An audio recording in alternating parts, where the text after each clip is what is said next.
আচ্ছা, দেখেন আমরা প্রথমে একটু প্রবলেমটা বোঝার চেষ্টা করি। প্রবলেমটা কি আছে সে প্রবলেমটা যদি আমরা একটু দেখার চেষ্টা করি তাহলে দেখেন এখানে কি বলতেছে? এখানে বলতেছে a single one story reinforced concrete building idealized as a massless frame। কথাটার মানে হলো একতলার একটা আরসিসি বিল্ডিং যেটাকে চিন্তা করা হয়েছে একটা মাসলেস ফ্রেম মানে একটা ফ্রেম স্ট্রাকচারের সাথে একতলা একটা বিল্ডিং কে কম্পেয়ার করা হয়েছে। এই একতলা একটা বিল্ডিং কে ধরে নেওয়া হয়েছে এটা একতলা একটা বিল্ডিং, এটা হলো একটা আপনার একটা ফ্রেম স্ট্রাকচার যেটা আরসিসির একটা বিল্ডিং। এরপরে কি বলা আছে বলতেছে supporting a dead load of 50 kilo newton at the roof level. তার মানে হলো এর ছাদ লেভেলে মানে এই যে এইখানে সে 50 কিলো নিউটনের একটা লোড ক্যারি করতেছে। এখানে যেহেতু আমাদের কোনো পয়েন্ট লোডের কথা বলা নাই তাহলে এখানে আমরা আসলে পয়েন্ট লোডের কথা বলা না থাকলেও এটা ইউডিএল হবে না, এটা পয়েন্ট লোডই হবে। যেহেতু ইউডিএল হলে তো সেটা আর কি কিলো নিউটন পার মিটার বা এরকম ইউনিটে আসতো। ধরে নিচ্ছি আমরা, ধরেন এখানে একটা 50 কিলো নিউটনের একটা ডেড লোড আছে, সেই ডেড লোডটা এই রুফটা আর কি ক্যারি করবে। এরপরে কি বলা আছে? বলা আছে the frame is 8 metre wide. তার মানে এটা হলো 8 মিটার প্রশস্ত এবং বলা আছে 4 মিটার হাই। তার মানে আমাদের যে কলামগুলো আছে সেই কলামগুলোর হাইট হলো 4 মিটার।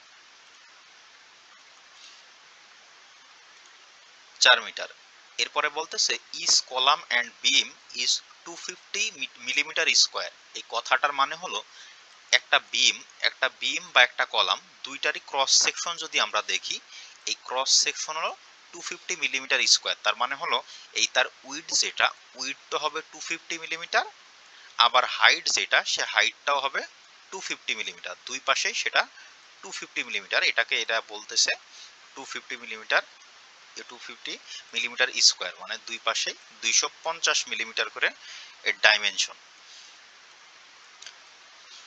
এরপরে কি আছে দেখেন, এরপরে বলতেছে assume youngs modulus of concrete. তার মানে কংক্রিটের ক্ষেত্রে মডুলাস অফ ইলাস্টিসিটি যেটাকে বলে, মডুলাস অফ ইলাস্টিসিটিটা বলা আছে 30 into 10⁶ kilo newton per metre square. এই ইনফরমেশনগুলো আমাদের দেওয়া আছে। এখন আমরা একটু গত ক্লাসে যেটা করছিলাম সরাসরি যে প্রতিপাদনটা করছিলাম বা এতক্ষণ পর্যন্ত বা এতদিন পর্যন্ত যে আমরা ফ্রি ভাইব্রেশন পড়ে আসছি সেটার সাথে আমরা এটাকে একটু কম্পেয়ার করার তুলনা করি। এখন প্রথম কথা আপনারা যেটা বলতে পারেন সেটা হলো স্যার আমরা তো যে প্রতিপাদন করলাম বা যে ম্যাথ করলাম সেটা তো আর কি একটা স্প্রিং নিয়ে করলাম। সে একটা স্প্রিং নিয়ে করলাম, স্প্রিং এর সাথে একটা মাস বা একটা ভর চলাচল করতেছিল সেটা নিয়ে করলাম, তো স্প্রিং থেকে হঠাৎ করে আবার বিল্ডিং কিভাবে চলে আসলো? তো এটার আনসার হলো সাধারণত আমরা যে ডাইনামিক্স অফ স্ট্রাকচার পড়তেছি, এই ডাইনামিক্স অফ স্ট্রাকচারের সাধারণত যে সমস্ত অ্যানালাইসিস করা হয়, যে যে সমস্ত আমরা সূত্র প্রতিপাদন করি বা প্র্যাকটিক্যাল লাইফেও প্রফেশনাল লাইফেও যে সমস্ত অ্যানালাইসিস করা হয় সেগুলো সবগুলাকেই সব ক্ষেত্রেই আমাদের যে ফ্রেম স্ট্রাকচার বিল্ডিং থাকে সেই ফ্রেম স্ট্রাকচার বিল্ডিংটাকে একটা স্প্রিং এর সাথে তুলনা করা হয়। এটাকে ধরে নেওয়া হয় এটা একটা মাস স্প্রিং সিস্টেম, একটা স্প্রিং সিস্টেমের সাথে তুলনা করা হয় এবং ধরে নেওয়া হয় যে আমাদের যে ফ্রেম স্ট্রাকচারটা এটা একটা ইলাস্টিক স্টিলের মতো কাজ করবে, এটা লোড আসলে সরি ইলাস্টিক স্প্রিং এর মতো কাজ করবে, স্প্রিং এর উপরে লোড দিলে সেটা যেভাবে ভাইব্রেট করবে ধরে নেওয়া হয় আমাদের বিল্ডিংটাও সেভাবে ভাইব্রেট করবে এবং সেটা ধরেই আমাদের যত ডাইনামিক অ্যানালাইসিস সেগুলা করা হয়।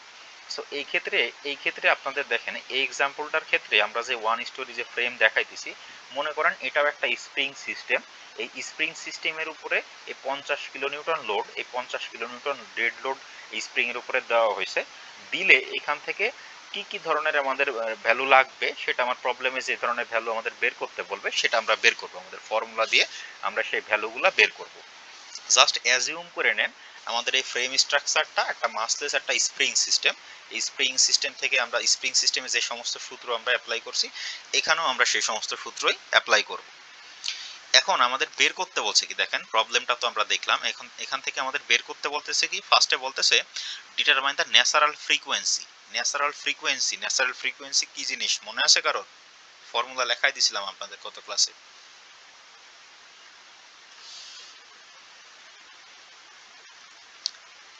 দেখেন ফ্রিকোয়েন্সিকে এফ দ্বারা প্রকাশ করে, আপনাদের ফর্মুলা লেখাই দিছিলাম সম্ভবত এফ ইকুয়াল টু 1/t ফর্মুলাটা লেখাই দিছিলাম। ন্যাচারাল ফ্রিকোয়েন্সি বা ফ্রিকোয়েন্সি এটাকে এফ দ্বারা প্রকাশ করে। ন্যাচারাল লিখতে হলে এখানে ছোট্ট করে নিচে সাফিক্স আকারে এন লিখে দেয়। সো মোটামুটি frequency F R natural frequency বলার কারণে এখানে এফ এন লিখে দেয়। ফর্মুলা সেম, ফ্রিকোয়েন্সি যে ফর্মুলা সেটাই আর কি ন্যাচারাল ফ্রিকোয়েন্সির ফর্মুলা। এরপরে বলতেছে পিরিয়ড অফ দ্য সিস্টেম, তার মানে হলো আমার এই যে সিস্টেমটা আছে সেই সিস্টেমটার পর্যায়কাল কত, সিস্টেমটার পিরিয়ড কত, সে পর্যায়কালের একটা ফর্মুলা আপনাদেরকে লিখে দিয়েছিলাম। এই পিরিয়ড অফ দ্য সিস্টেম মানে হলো আমাদের বড় হাতের যে টি, সেই টাইম পিরিয়ড, এই টাইম পিরিয়ডটা আমাদের বের করতে বলতেছে। সো মেইনলি আমাদের এই প্রবলেম থেকে দুইটা জিনিস আমাদের বের করতে হবে, সেটা হলো একটা ন্যাচারাল ফ্রিকোয়েন্সি অথবা এফ, আর টাইম পিরিয়ড অর্থাৎ টি। এখন আমরা যদি একটু আমাদের ফর্মুলার দিকে তাকাই, যে আমাদের আসলে যদি এই ন্যাচারাল ফ্রিকোয়েন্সি বা এফ বের করতে হয়, তাহলে এফ এর ফর্মুলা কি? আপনাদের খাতা খুঁজলেই পাবেন, গত ক্লাসে আমি করাইছিলাম। এফ এর ফর্মুলা ছিল এরকম, এফ ইকুয়াল টু 1/t। তাহলে এখান থেকে খেয়াল করেন, যদি আমার এই এফ এর ভ্যালু বের করতে হয় বা ফ্রিকোয়েন্সি বের করতে হয়, তাহলে আমার টি এর ভ্যালুটা লাগবে, টাইম পিরিয়ডটা লাগবে। এখন টাইম পিরিয়ড যেটা, সেটা আবার আমি কোথা থেকে পাবো? সেটা পাবো এই ওমেগা থেকে। ওমেগার ফর্মুলা ছিল ওমেগা ইকুয়াল টু 2π/t। এটা এরকম একটা ফর্মুলা ছিল, ওমেগা ইকুয়াল টু 2π/t। তাহলে আমি কি করব? আমি ফার্স্ট স্টেপে এই ওমেগা থেকে এই টিটা বের করে নিব, টিটা বের করে নিব, তারপর আমি এফ ইকুয়াল টু 1/t এই ফর্মুলাতে বসালেই হয়ে যাবে। এখন ওমেগার আবার সূত্র কি? এখান থেকে যে আমরা ওমেগা বের করব, ওমেগার আবার সূত্র কি? ওমেগা ইকুয়াল টু আমরা সূত্র লিখছিলাম root over k/m। So ultimately দেখেন আমাদের এই, আমি আপনাদের গত ক্লাসেও বলছিলাম, এই আপনার ভাইব্রেশন বা ডাইনামিক্সের যে কোনো ম্যাথ করতে গেলে আমাদের একটা জিনিস লাগবেই, সেটা হলো এই ওমেগা।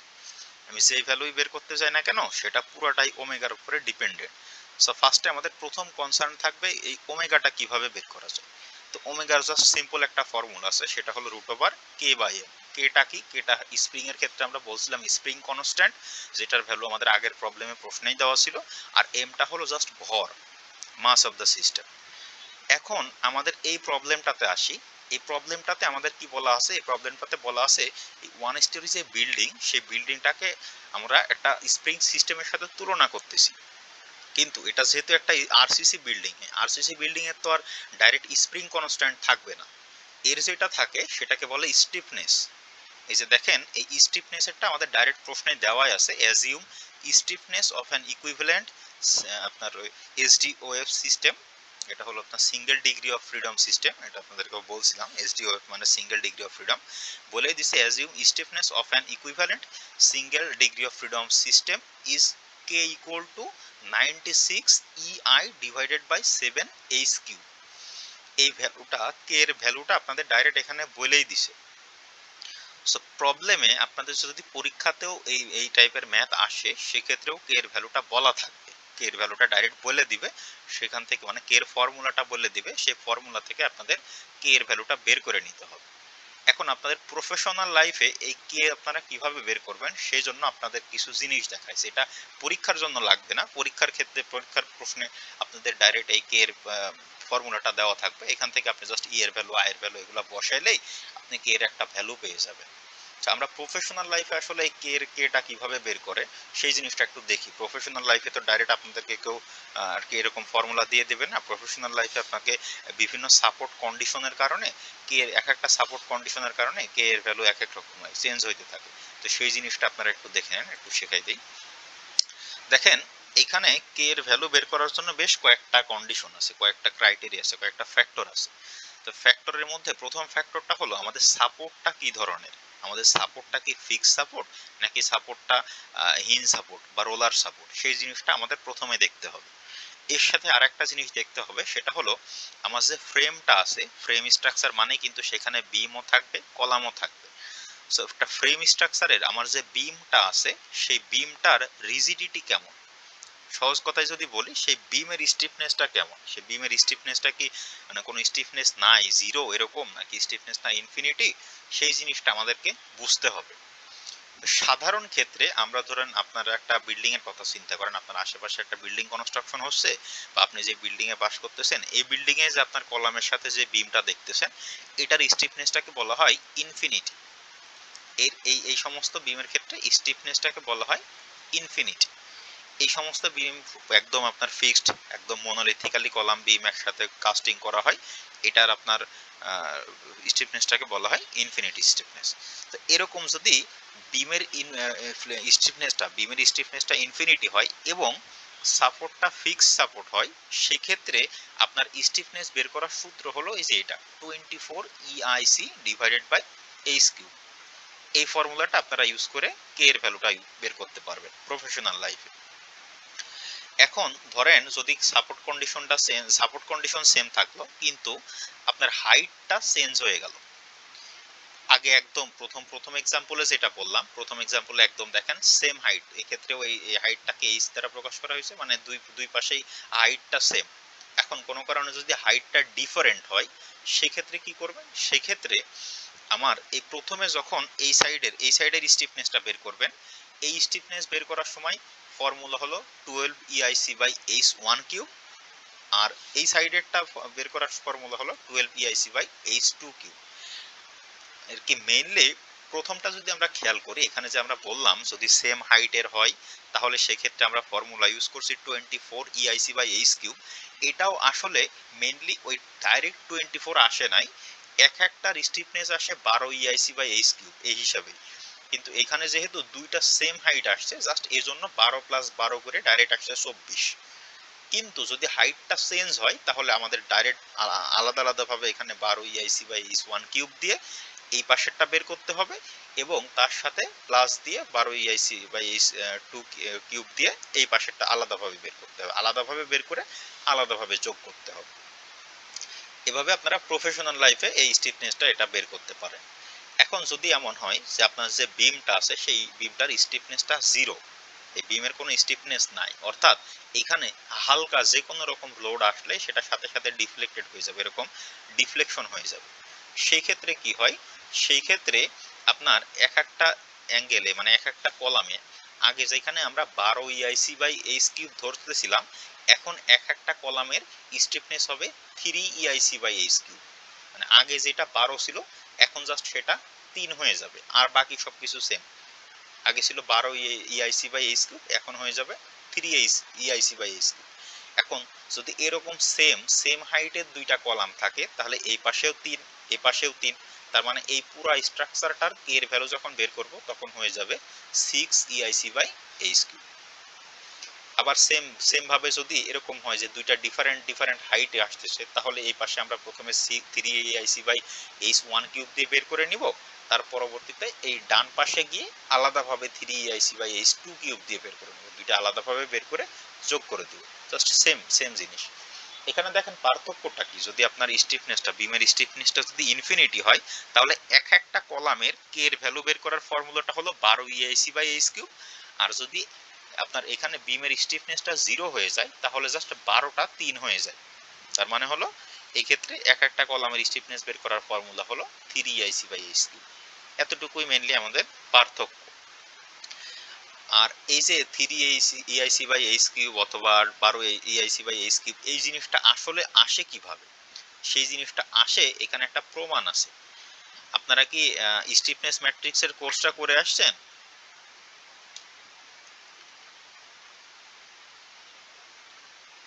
একজন রেসপন্স করবেন। আপনারা কি আপনারা যেহেতু 4th ইয়ারে আছেন, আপনারা কি স্টিফনেস ম্যাট্রিক্সের কোর্সটা করছেন? জি স্যার। আচ্ছা। দেখেন এই 12 EIC বাই H কিউব অথবা 6 EIC বাই H কিউব, এই জিনিসটা আসে মেইনলি স্টিফনেস ম্যাট্রিক্স দিয়ে। এই স্টিফনেস ম্যাট্রিক্স দিয়ে পুরো আপনার এই স্ট্রাকচারটা যদি সলভ করা হয় তাহলে শেষে গিয়ে এটার স্টিফনেস যদি এরকম কন্ডিশন হয় তাহলে আমাদের যে ফর্মুলাগুলো উপরে আছে সেই ফর্মুলাগুলোর মধ্যে আমরা ডাইরেক্ট ভ্যালু পেতে পারি। এখানে সেই প্রমাণটাই আর কি করা আছে, এটা আপনাদের দেখা লাগবে না বলতে এটা পরীক্ষায় আসবে না। কারো যদি ইন্টারেস্ট থাকে সেটা কেন 12 EIC বাই H কিউব হলো বা 6 EIC বাই H কিউব হলো, সেইখান থেকে দেখে নিতে পারবে। এটা আমাদের কোর্সের বাইরের বিষয়, আমাদের এই কোর্সে আসলে এটা আলোচনা করার বিষয় না। এটা জাস্ট প্রমাণ করা আছে যে আসলে কোন কন্ডিশনে যে আমরা 12 EIC বাই H কিউব বা আপনার 6 EIC বাই H কিউব বলতেছি, এটা কখন কোনটা হবে সেটার একটা প্রমাণ এখানে করা আছে। সো মেইনলি এটা যদি আপনারা প্রফেশনাল লাইফে যদি ডাইনামিক্স নিয়ে কাজ করেন তাহলে স্টিফনেসটা কিভাবে বের করবেন সেই জিনিসটা এখানে দেখানো আছে। আর আমাদের এই কারিকুলামের ভিতরে আমরা আর কি পরীক্ষার ক্ষেত্রে আপনাদের যদি এরকম প্রবলেম দেওয়া হয় তাহলে সেক্ষেত্রে অবশ্যই ডাইরেক্ট এই কে এর ভ্যালু বা স্টিফনেস বের করার ডাইরেক্ট ফর্মুলা দেওয়া থাকবে। আপনারা এই ফর্মুলাতে যে সমস্ত ভ্যালু প্রয়োজন সেই সমস্ত ভ্যালু বসায় কে এর ভ্যালুটা বের করে নেবেন, কে এর স্টিফনেসের মানটা বের করবেন। এখন আমরা এই প্রবলেমটা সলিউশনে যাই। দেখেন আমাদের এখান থেকে বের করতে বলতেছে কি, আমি ফার্স্টেই বলে নিই, বের করতে বলতেছে এফ এর ভ্যালু বের করতে বলতেছে, ন্যাচারাল ফ্রিকোয়েন্সি এফ বের করতে বলতেছে, আর এই টি বের করতে বলতেছে। এখন আমি এফ বা টি যে কোনোটা বের করতে হলেই দেখতেছি আমার এই ওমেগাটা লাগবে। তো ওমেগাটা আমি ফার্স্টে বের করে নিব। ওমেগা বের করার জন্য আমার কি কি লাগবে দেখেন, ওমেগা বের করার জন্য আমার এই স্টিফনেস কে এর ভ্যালুটা লাগবে, আর আমার এই পুরো সিস্টেমটার যে ভর, এই ভর মানে যে ফোর্স দেওয়া আছে 50 কিলো নিউটন, এইখান থেকে আমার একটা ভর বের করতে হবে, এম এর ভ্যালুটা বের করতে হবে। দেখেন আমি হ্যান্ড নোটে এখানে সুন্দর করে সলিউশন করা আছে। আপনাদের যে পিডিএফ, যেটা পিডিএফ এ এটা সলিউশন দেওয়া নাই, এটা আপনারা হ্যান্ড নোট থেকে দেখে নেবেন। হ্যান্ড নোটে এটা সলিউশন খুব সহজে সুন্দরভাবে করা আছে। এটা যদি আমি দেখাই, দেখেন প্রথমে এখানে কি কি ডাটা ইনফরমেশন কি কি দেওয়া আছে সেটাই লেখা আছে। সাপোর্টিং এ 50 কিলো নিউটন ডেড লোড দেওয়া আছে, কলাম আর বিমের সাইজ বলা আছে 250 মিলিমিটার করে, এবং মডুলাস অফ ইলাস্টিসিটি যেটা সেটা বলা আছে 30 × 10⁶ kilo newton per metre square. তাহলে এখন দেখেন কে এর ফর্মুলার যেহেতু ডাইরেক্ট এখানে দেওয়া আছে, দেখেন বলাই আছে K equal to 96 EI divided by 7H cube. তাহলে এখন ভ্যালুগুলো জাস্ট আমি বসাই দেই। বসানোর আগে দেখেন 96 এর পরে ইটা কি, ইটা হলো মডুলাস অফ ইলাস্টিসিটি, এটা ডাইরেক্ট বলাই আছে 30 × 10⁶। আইটা কি, আইটা হলো মোমেন্ট অফ ইনারশিয়া। এই মোমেন্ট অফ ইনারশিয়াটা আমাদের ডাইরেক্ট বলা নাই, কিন্তু আমাদের এই বিম বা কলামের সেকশনটা দেওয়া আছে, সেই সেকশন থেকে আমি মোমেন্ট অফ ইনারশিয়াটা এটা বের করে নিই। তার সাথে কি করা আছে ডিভাইডেড বাই 7H কিউব। এইচটা কি, এইচটা হলো আমাদের এই যে কলামের হাইট, মানে এই যে 4 মিটার, এটাই হলো আমাদের এইচ। তাহলে এই ভ্যালুগুলো আমি বসাই আগে কে এর ভ্যালুটা বের করে নিই। দেখেন প্রথমে সেই কাজটাই করা হয়েছে, প্রথমে আই বের করা হয়েছে, অর্থাৎ মোমেন্ট অফ ইনারশিয়া বের করা হয়েছে। এখন মোমেন্ট অফ ইনারশিয়া বের করার সূত্র কি, যদি এরকম একটা রেক্ট্যাঙ্গুলার বা একটা স্কোয়ার কোনো সেকশন হয়, সেই ক্ষেত্রে তার মোমেন্ট অফ ইনারশিয়া বের করার সূত্র হলো, আপনারা জানেন, সেটা হলো BH³/12। আপনারা এটা আরো আগের কোর্সে পড়ে আসেন, মাউস দিয়ে লেখা অনেক কষ্টের। এই যে এই আপনাদের এই মোমেন্ট অফ ইনারশিয়া বের করার সূত্র হলো BH³/12। এখন যেহেতু এই কলাম বা বিম, এটা উইডথ তো 250 মিলিমিটার, হাইটও 250 মিলিমিটার, জাস্ট তার মানে কি এই 250টা মনে করেন বি, আর এই 250টা মনে করেন এইচ। এখন এখানে কি করছে, BH³/12 করে আপনার মোমেন্ট অফ ইনারশিয়াটা বের করছে। এখন যেহেতু এই 250 × 250 এটা মিলিমিটার স্কোয়ার এককে দেওয়া আছে, আমাকে তো এটাকে এসআই এককে নিয়ে যাইতে হবে, আমাকে মিটার স্কোয়ার বা মিটারে এককে নিয়ে যাইতে হবে। সেক্ষেত্রে কি করছে, সেক্ষেত্রে জাস্ট এই মিলিমিটার টু দি পাওয়ার 4টাকে এখানে মিটার টু দি পাওয়ার 4 এ কনভার্ট করছে। আপনারা আপনাদের সহজে আরো সহজে করতে পারেন, এখানে জাস্ট 250 মিলিমিটার যেটা আছে ওটাকে আপনি ফার্স্টে আগে মিটারে নিয়ে নেন, মিটারে নিয়ে BH³/12 করেন, তাহলে যে ভ্যালুটা পাবেন সেটা direct metre to the power 4 এককেই পাবেন, এবং এই ভ্যালুটাই পাবেন। তাহলে মোমেন্ট অফ ইনারশিয়া যেটা, মোমেন্ট অফ ইনারশিয়া আমি পাইলাম 3.25 × 10⁻⁻⁴ মিটার টু দি পাওয়ার 4। তাহলে এখন আমি কে এর ফর্মুলাতে বসাই দেই। কে এটা দেখেন কোশ্চেনেই দেওয়া ছিল 96/7, ই এর ভ্যালুটা আমার প্রশ্নেই দেওয়া ছিল 30 × 10⁶। মোমেন্ট অফ ইনারশিয়া আমি বের করলাম 3.25 × 10⁻⁴, আর এইচ মানে হাইট অফ কলাম, যেটা আমার প্রশ্নে দেওয়া ছিল। তো এইগুলা বসায় আমি কে এর ভ্যালু যেটা আমার স্টিফনেসটা পাইলাম 2090 কিলো নিউটন পার মিটার। এখন যেহেতু আমি স্টিফনেস পেয়ে গেছি, তাহলে এখন আমি কি করতে পারবো, এখন আমি আমার এই ওমেগাটা বের করতে পারবো। ওমেগাটা বের করার সূত্র কি, √k/m। তাহলে কে তো আমি অলরেডি এখানে কিলো নিউটন এককে পাইছি, আর এখানে আমার এম দেখেন ডাইরেক্ট এম দেওয়া নাই, আমার এফ দেওয়া আছে। এফ ইকুয়াল টু বলা আছে 50 kilo Newton, F equal two বলা আছে 50 কিলো নিউটন। তাহলে আমরা সূত্র জানি, যেহেতু যখন কোনো বস্তু উপর থেকে নিচের দিকে পড়তে থাকে, তখন আমরা বলতে পারি এফ ইকুয়াল টু mg, এটা বলতে পারি। তার মানে হলো আমাদের যে 50 কিলো নিউটন, এটাকে যদি আমরা 9.81 এটা দিয়ে ভাগ করি, তাহলে কি পাবো আমরা, এই ভরটা কত সেই ভরটা পাবো। এখন এখানে একটা জিনিস খেয়াল করেন, এই 50-এর সাথে 1000 গুণ করা হয়েছে কেন, কারণ এটা কিলো নিউটন এককে আছে। আমরা এফ এর একক জানি কি, বলের একক আমরা জানি নিউটন। তাহলে ফার্স্টে এই 50কে আমি 1000 দিয়ে গুণ করলে আগে সেটা নিউটন এককে নিয়ে আসবো, নিউটন এককে নিয়ে আসার পরে সেটা জি এর ভ্যালু 9.8 দিয়ে ভাগ করছি, ভাগ করার পরে আমি এম ভরটা পাইছি এই 5096 কেজি, এত কেজি আমি ভর বা মাসটা পাইছি।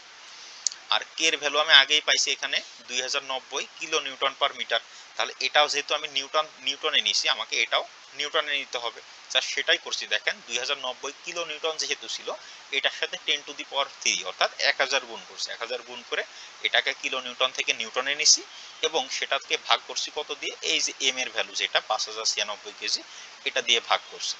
ভাগ করলে আমি আমার ওমেগা এন যেটা অর্থাৎ সার্কুলার ন্যাচারাল ফ্রিকোয়েন্সি, যেটা সার্কুলার ন্যাচারাল ফ্রিকোয়েন্সিটা পাইছি এই যে 20.25 রেডিয়ান পার সেকেন্ড, এটা পাইছি আমার ওমেগা এন অর্থাৎ সার্কুলার ন্যাচারাল ফ্রিকোয়েন্সি। এখন এটা পাওয়ার পরে দেখেন, এটা পাওয়ার পরে যদি আমার কি বের করতে বলছে, আমাকে দুইটা জিনিস বের করতে বলতেছে, একটা হলো ফ্রিকোয়েন্সি এফ আর একটা হলো টাইম পিরিয়ড। এখন ফ্রিকোয়েন্সির সূত্র আবার 1/t, তার মানে ফ্রিকোয়েন্সি পাইতে হলে আমাকে আগে টাইম পিরিয়ড টিটা বের করে নিতে হবে। তো টিটা যদি আমি বের করে নেই, দেখেন টি এর সূত্র হলো 2π/ওমেগা এন। তাহলে 2π, পাই এর ভ্যালু আমরা সবাই জানি 3.1416, আর ওমেগা এন এর ভ্যালু তো আমি অলরেডি বের করছি। তাহলে জাস্ট 2π বাই এই ওমেগা এন এর ভ্যালুটা বসাই দিলে আমি এখান থেকে টাইম পিরিয়ড, যেটা টাইম পিরিয়ডটা পেয়ে যাব। টাইম পিরিয়ডটা পেয়ে যাওয়ার পরে আমার জাস্ট বের করা লাগবে কি, আমার টাইম পিরিয়ডের পরে বের করতে বলতেছে ন্যাচারাল ফ্রিকোয়েন্সি। ন্যাচারাল ফ্রিকোয়েন্সি মানে কি, এফ এর ভ্যালুটা বের করতে বলতেছে। তো টি এর ভ্যালু যখন আমি পেয়ে গেছি, জাস্ট ওইটাকে 1/t যদি করে দেই, তাহলেই আমি খুব সহজেই ন্যাচারাল ফ্রিকোয়েন্সি অর্থাৎ এফ এর ভ্যালু যেটা, সেটাও পেয়ে যাব।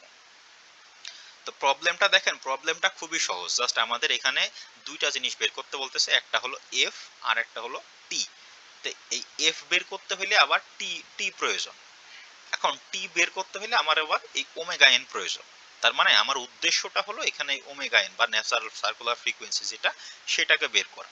তো এটা বের করতে হলে আমার কি কি জিনিস লাগবে, একটা হলো কে আর একটা হলো এম। সো মেইনলি আমাকে এই কে আর এম, এই দুইটা জিনিস আমি ম্যানেজ করতে পারলেই আমার প্রবলেমটা সলভ হয়ে যাবে। আমরা জাস্ট এম এর জন্য ডাইরেক্ট এফ এর ভ্যালু দেওয়া ছিল, এফ থেকে আমি F equal to M G, সেখান থেকে এম এর ভ্যালুটা বের করে নিচ্ছি। আর কে এর ক্ষেত্রে আমাদের ডাইরেক্ট প্রশ্নে ফর্মুলা দেওয়া ছিল, সেই ফর্মুলাতে আমাদের জাস্ট মোমেন্ট অফ ইনার্শিয়া বের করছি, মোমেন্ট অফ ইনার্শিয়া বের করছি, আর বাকি যে value modulus of elasticity direct প্রশ্নে দেওয়া ছিল, এবং হাইট অফ কলাম এটাও ডাইরেক্ট প্রশ্নে দেওয়া ছিল। এই দুটো জাস্ট বসাইছি, বসাই কে এর ভ্যালু বের করছি, সেখান থেকে আপনার এম এর ভ্যালু বসাই ওমেগা এন বের করছি, তারপরে জাস্ট এফ আর টি, এটা তো একদম সিম্পল, জাস্ট সূত্রে বসাই দিলেই হয়ে যাচ্ছে। সো এই প্রবলেমটা বুঝতে পারেন নাই, এই প্রবলেমটা বুঝতে পারেন নাই এমন কেউ আছেন?